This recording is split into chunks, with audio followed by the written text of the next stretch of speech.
വൈവിധ്യങ്ങളുടെ സംഗമഭൂമിയായ ഇന്ത്യയെ വർഗീയ ധ്രുവീകരണത്തിലൂടെ ഛിന്നഭിന്നമാക്കാനുള്ള രാഷ്ട്രീയ നീക്കങ്ങൾക്കെതിരെ INL സംസ്ഥാന കമ്മിറ്റി ആചരിച്ചു വരുന്ന ക്യാമ്പയിനിന്റെ ഭാഗമായി INL കായക്കൊടി പഞ്ചായത്ത് കമ്മിറ്റി സംഘടിപ്പിക്കുന്ന മതേതര സായാഹ്നം ജനുവരി 31 വൈകുന്നേരം 4 മണിക്ക് തളിക്കരയിൽ ഇന്ത്യൻ നാഷണൽ ലീഗിന്റെ അഭിമന്യനായ സംസ്ഥാന സെക്രട്ടേറിയറ്റ് അംഗം സമദ് നെരിപ്പറ്റ മതേതര സായാഹ്നം ഉദ്ഘാടനം ചെയ്യും.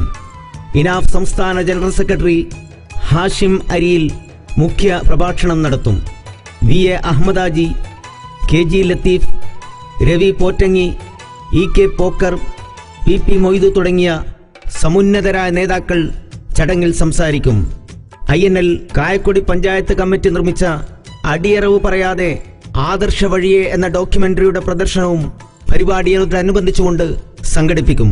നിങ്ങളെവരെയും സഹർഷം സ്വാഗതം ചെയ്യുകയാണ്, ക്ഷണിക്കുകയാണ് തളിക്കരയിലേക്ക്.